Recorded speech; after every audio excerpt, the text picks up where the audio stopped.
The Carl B. Phillips Show. Hosted by me, Carl B. Phillips, Uncle Carl. The Carl B. Phillips Show. Get ready for another great conversation on The Carl B. Phillips Show. This week's guest on The Carl B. Phillips Show, gospel recording artist and songwriter, Jason Bethel. Let's do another random question. Talk about a habit you need to break. Biting my nails. I have to have your wife wrap your nails or put some salt on them. It don't work. It don't work. Remember years when I was a baby, when I was a kid, when I was young, my grandmother's used. Remember that chemical used called thumb? You put it in your lung, that nasty taste.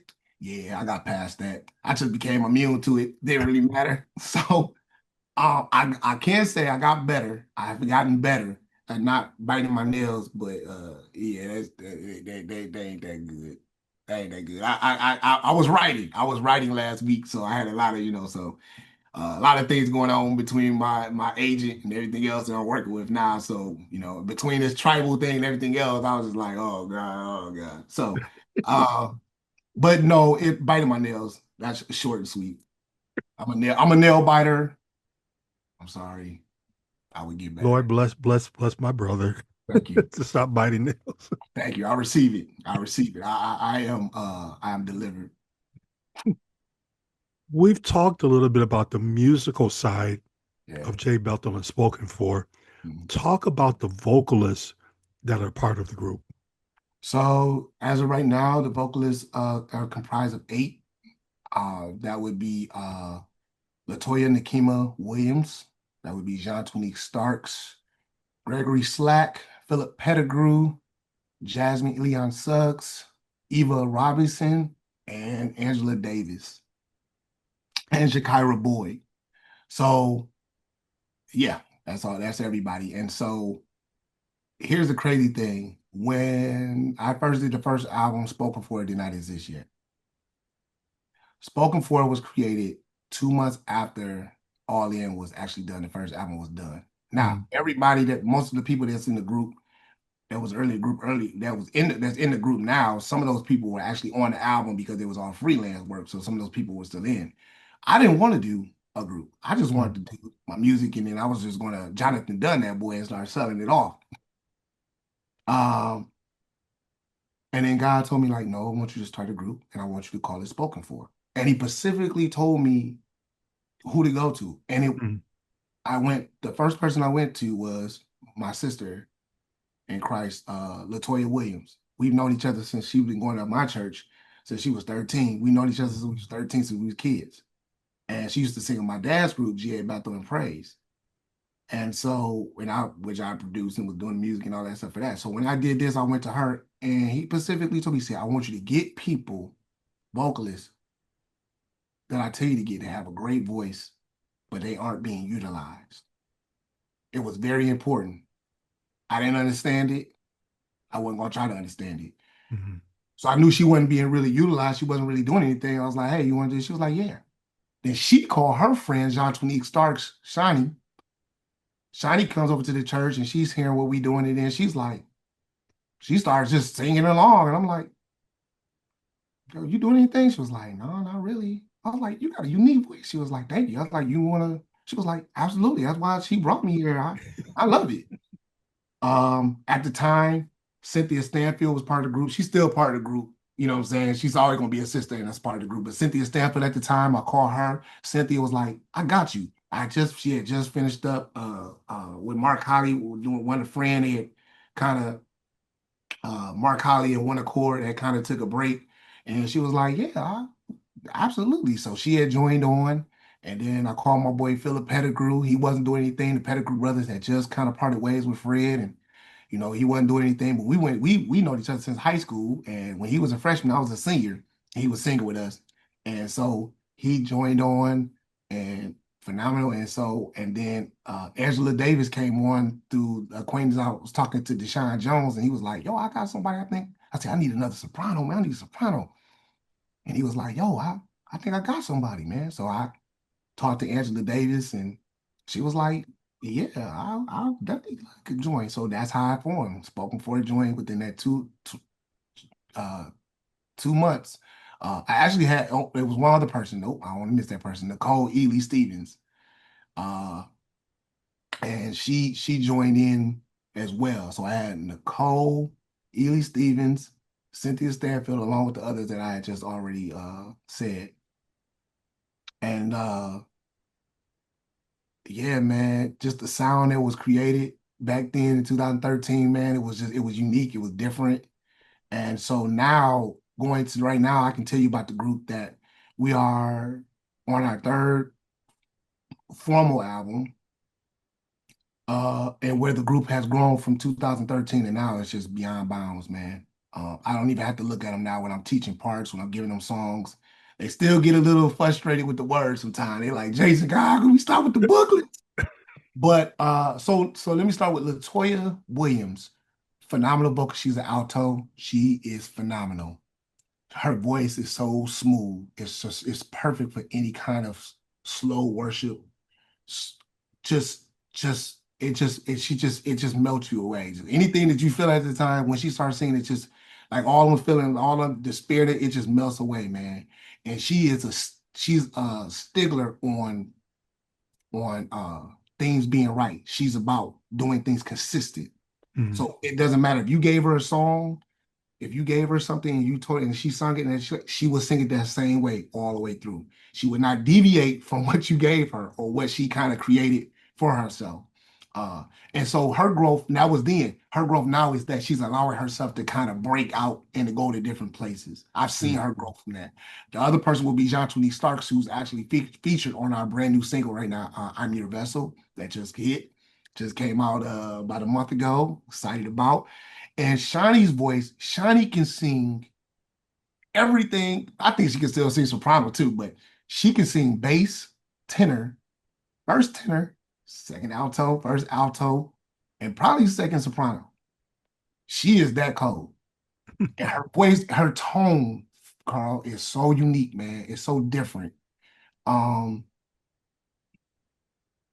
she is what I would call, she's like the glue because she keeps us like together from a standpoint of just not only vocally, but just keeping the lives going, between her and her daughter, Kyra, Jakira Boyd, that's her daughter. And she joined the group in 2000, like literally, she joined the group 2017. I know her since she was a baby girl. That's Chinese daughter. And I know her, she was watching us when she was a baby at like Mm. 10, 11. And she's still in the group now. And now she's about to have a baby now. That's my baby. But my baby is about to have a baby. And they're both just phenomenal. They're both altos. And then we go to Angela Davis. I mean, what can I say about Angela Davis? They already been said, man. I mean, those in Detroit, especially, or even around, they all know who Angela Davis is. She is a Yeah. phenomenal vocalist. She's a soprano in my group, but I mean, she does off the side. She does inspirational music, but she also does R&B. She is phenomenal. Her voice range is there is no limit. And Um, the other thing about Angela, she's always humble. she's always humble, man. The fact that Angela, literally, I was at the Lions game for the Bears game. I'm at that Lions Bears game just a couple of weeks ago. Who's opening up for Star Spangled Banner, singing the national anthem? Angela. Angela. Who's opening up? Who's doing the national anthem for the Red Wings? It's Angela. Who's doing it for the Detroit Pistons? It's Angela. Who's doing it for the parade for our yearly Thanksgiving nationally known parade? Who's on there most of the time? Angela.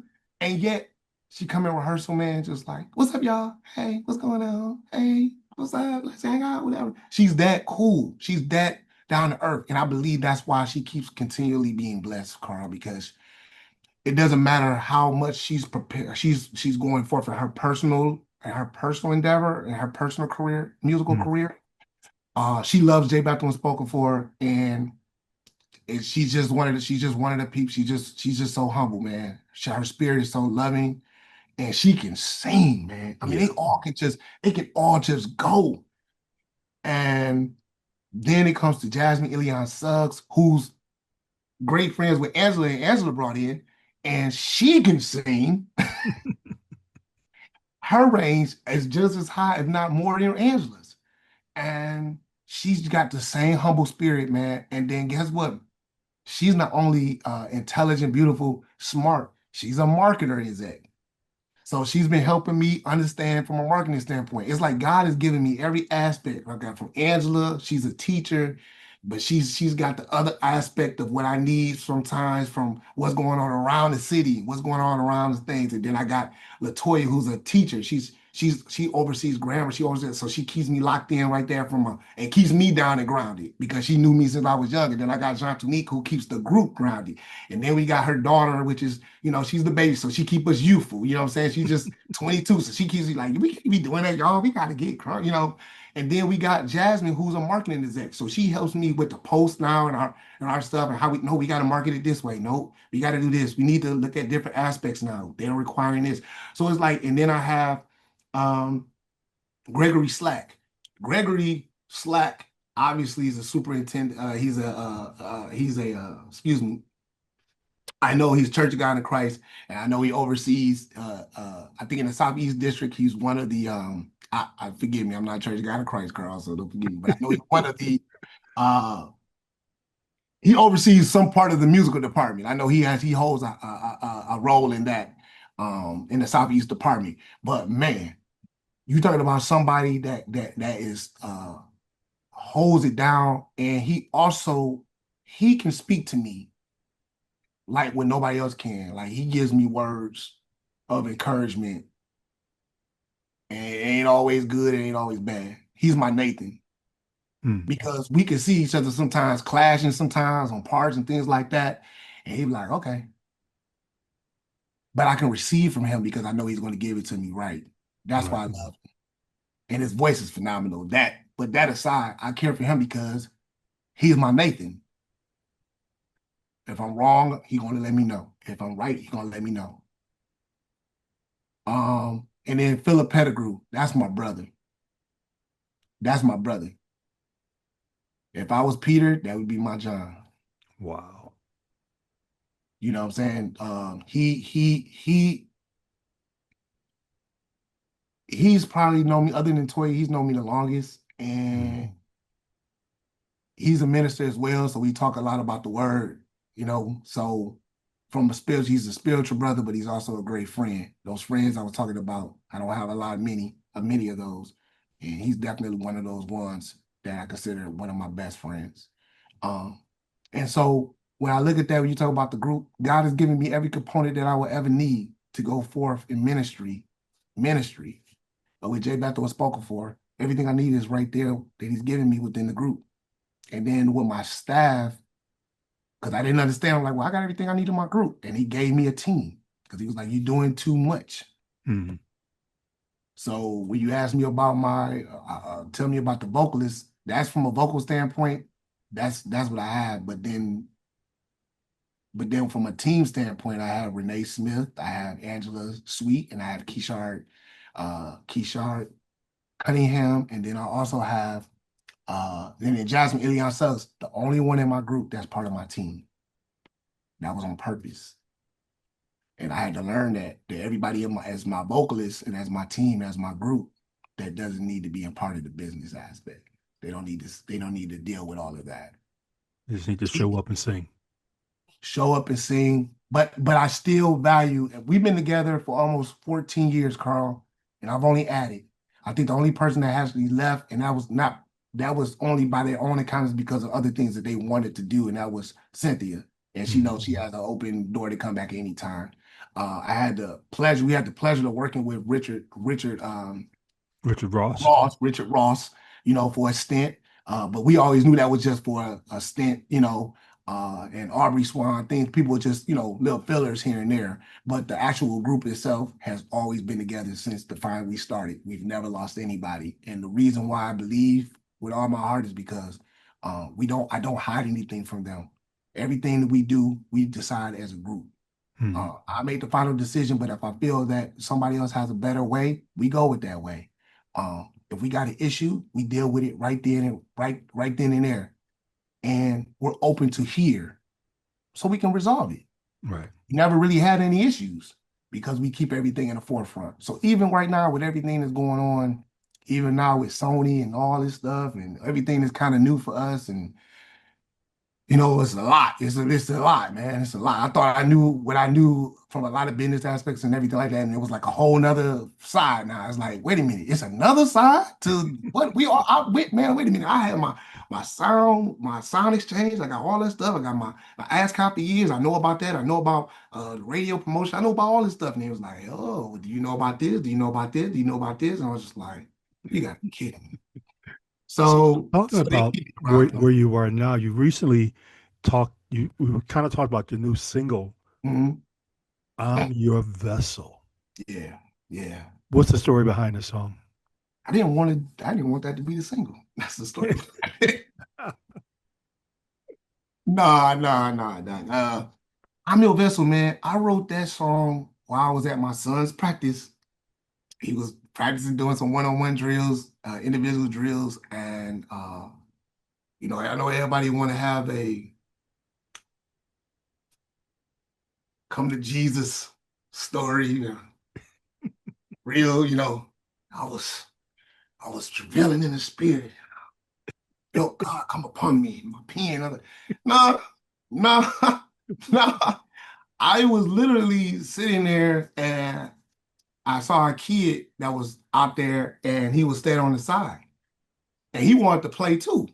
He wanted to practice to get with the, these guys, man, they going for the practicing for the combine, so they can, find out what college they're gonna go to. So these guys taking it serious.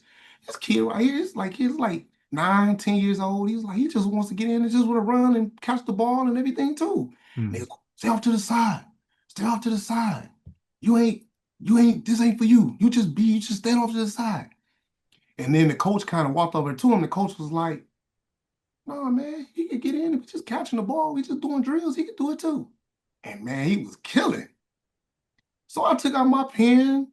I found some napkins. I had a old spiral notebook that I went back to the truck and I grabbed.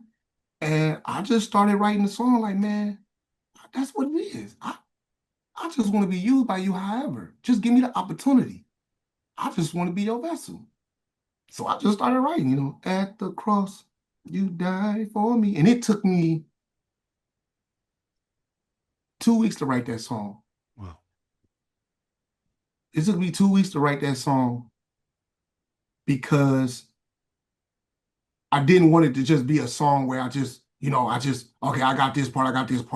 I wanted to really take my time and get my thoughts together. I knew what the concept was, and as a writer, Carl, you can have a concept of a song and start writing some stuff, but that might not be the actual words that God wants you to write, or that's really what you should be writing. You're just writing to be writing. Every writer does it differently. I sometimes am motivated. Sometimes God gives me a melody, which in this case he did. I sitting at home watching Billy D and Diana Ross, man. Was it Lady Sings the Blues or Mahogany? It's Mahogany. So if you listen to the beginning, da, da, da, da, da, da, da. I'm always going to have a nest egg somewhere in my music. If you listen to my music enough, I'm wondering why is that part in there? So exactly. I changed it around a little bit. Now, hold on. I did change it around slightly, so you can, okay, so I don't want to get nobody coming after me talking about something. You ain't get no, all right. You didn't get a clearance on this. Right. I was having I had a summit, part of the Radio 1 summit, and was on with all the big wigs and the VP and the president of Radio 1. They was listening to it. When he got done, VP got done, he said, Mahogany. And I said, yeah. He was like, that's genius. Do you know where I'm going? And I'm your vessel. He was like, that's perfect. That was perfect. Because I didn't know where you was going with the song. He was like, that was perfect. So I always like to use little tidbits, little eggshells, you know what I'm saying? Things like that, And so I was listening to that melody. So I already had kind of like the words of what I was writing, but I didn't really have the melody yet until I listened to that. And then I was just like, oh, okay. So yeah, and then that's how I started writing it. At the cross, you died for me. You give it all for me. Your love set me free, you know. And so then it was about the voice, who I want singing is. And God, I never just give a song to anybody, just say, I want you to sing it. Mm. God's gotta he tells me who to give that song to. And he told me, he said, Jean needs to sing this song. So the original version, because y'all know, if y'all don't know about writers, we always got about 2, 3, 4, 5, 6, 7 versions, was just her. It was just a group and then it just be her. I wasn't on the record. You know me, feel like, I don't really, look, man, I'm good with just writing and call it a day. So that's how the song got written. Fast forward to IGA getting it, and they wanted to promote it.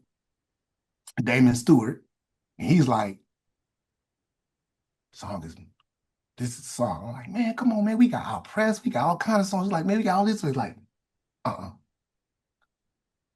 we're gonna promote you CCM and gospel. I said, man, we ain't CCM, we gospel.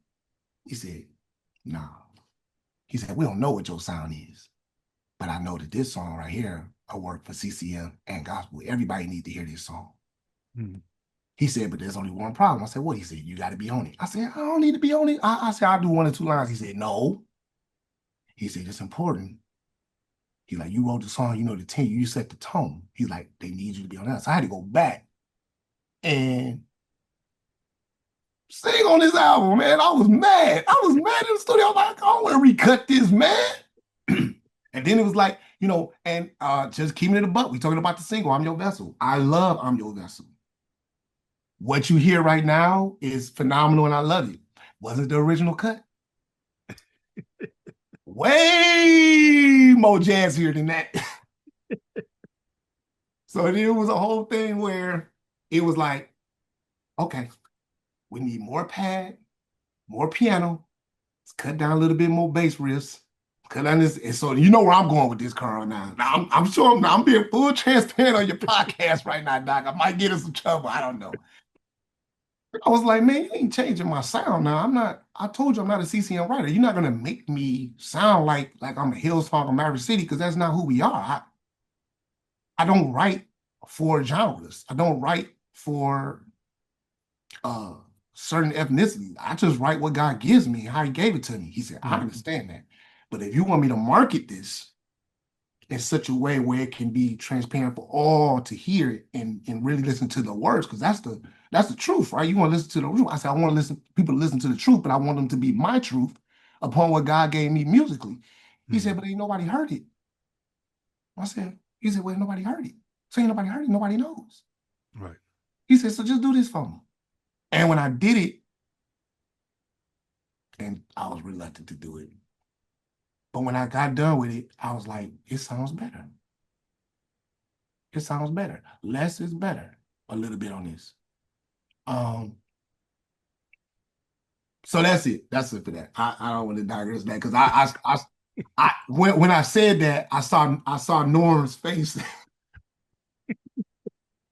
You know, people may not realize who Damon Stewart is. Yeah. He is a leader in radio promotion. Yes. He has like 70 #1 songs that he's promoted over the years. He is the man when it comes to radio promotions. Yes.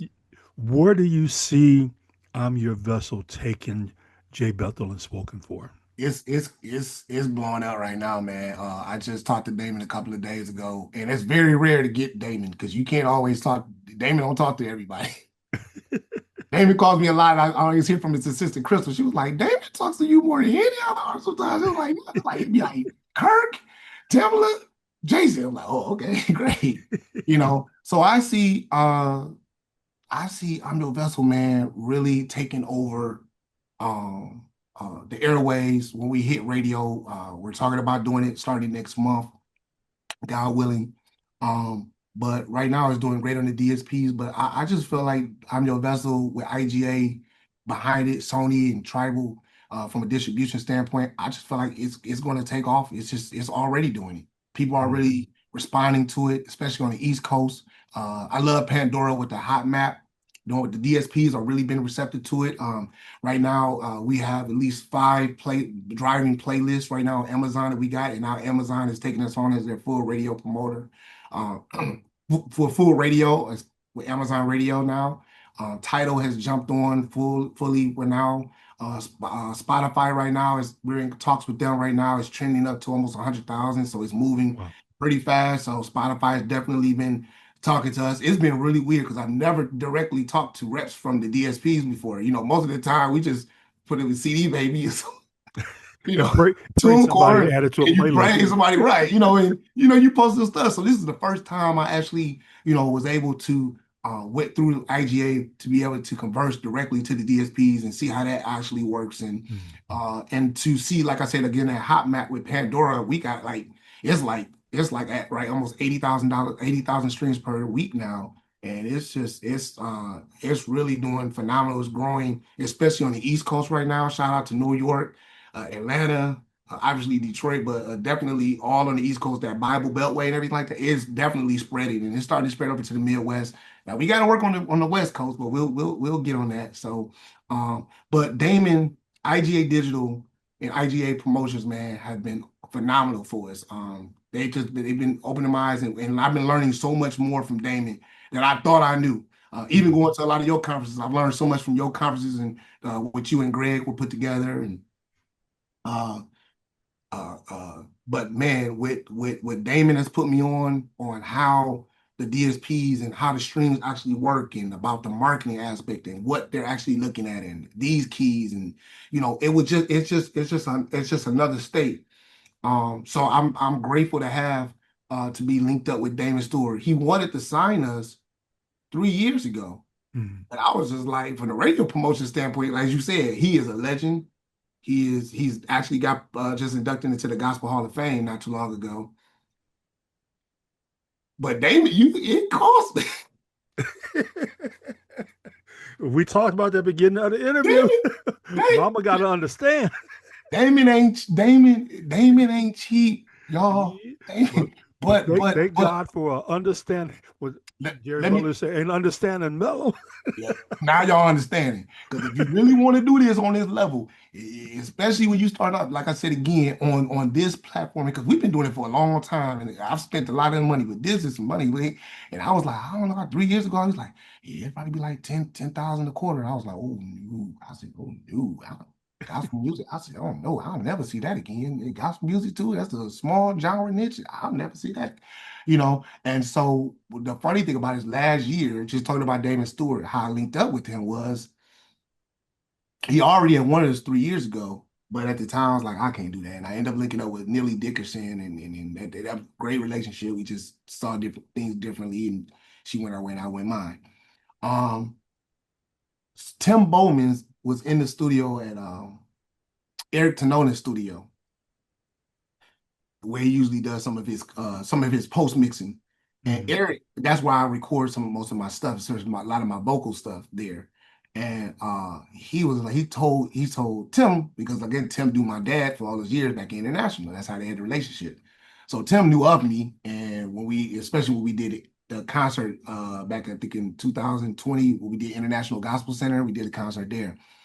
So he lets Tim hear some of the songs that I cut. At this time, I probably cut about 22 of the 24. I get a phone call from this person, this voice, and I'm like, yo, hey, what's up? He's like, Jason? I said, yeah. He said, what's up, this Tim? I said, okay, who's Tim? What's going on? He's like, man, it's Tim. I said, okay, Tim who? Man, I know a lot of Tim. Like, man, it's Tim Bowman. Stop playing with me. I was like, this ain't no Tim Bowman, man. Come on, man. I know Tim Bowman. He's like, boy. I was like, oh, okay, that's Tim, man.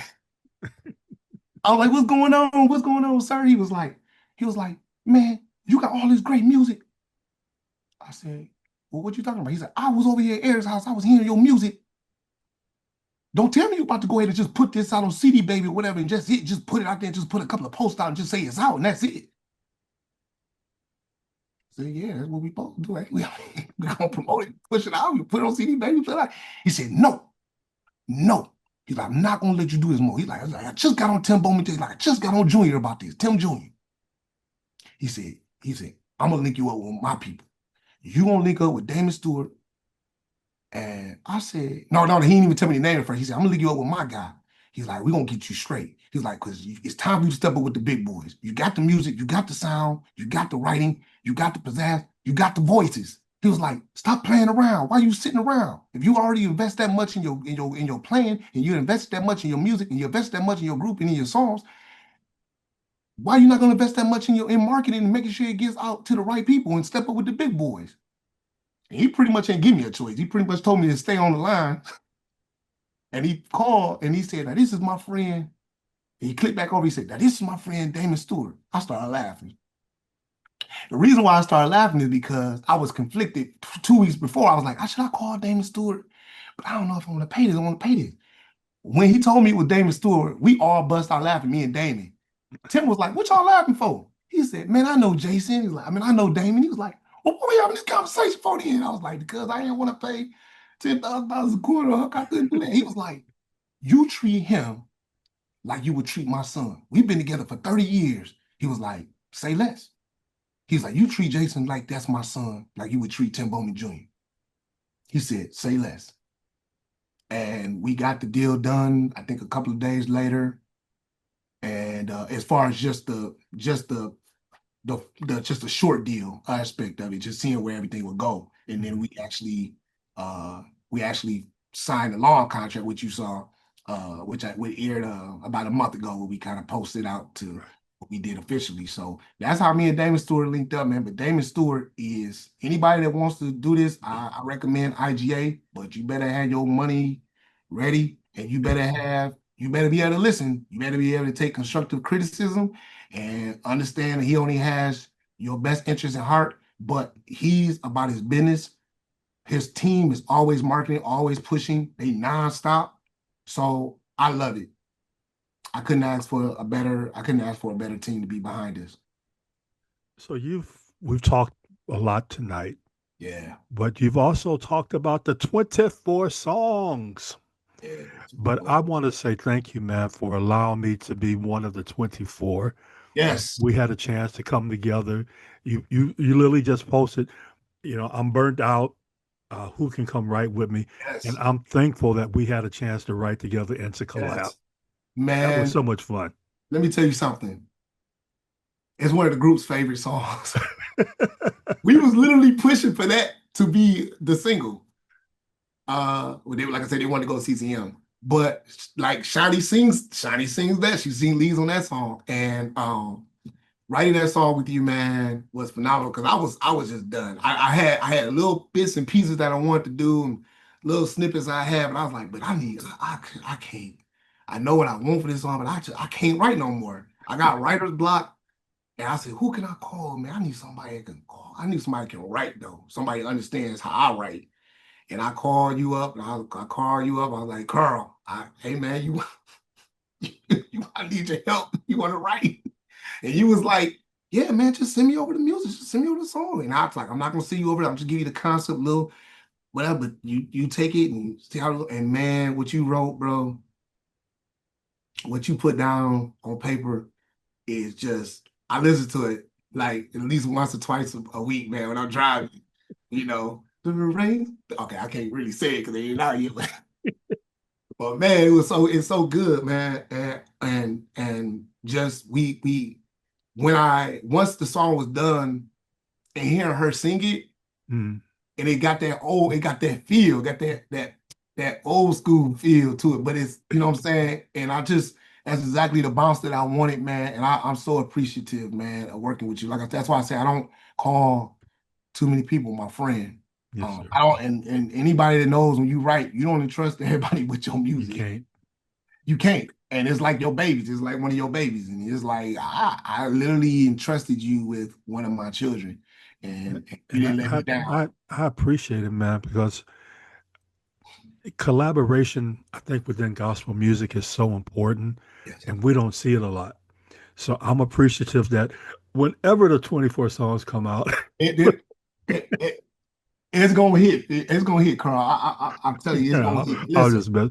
listen. I know what's gonna happen. Sony Tribal wanted the album to come out as soon as the single hit. They was like, "Let's have the album come out." It's like we ain't chose what song was gonna go on the album yet, And and then IGA, Damon kind of stepped in, and was like, "No, no, no, no, we gonna have to do 3 or 4 singles." So I'm going to be pushing. I have a lot of creative say in my contract with that. That's something that I definitely push for, me and my lawyer. So I'm definitely gonna push for I Press, that's the name of the song, that's written by Carl B. Phillips and myself, to be definitely one of the singles, because that boy go. That boy go. You know what I'm saying? And yeah, man. Yeah, there's some jokers on that boy. I think Marquise played on there, played drums. No, no, no, no, no, no, no, no, no, no. Marquise didn't play on that one. I don't want to get the name and names because I'll mess up. But it was definitely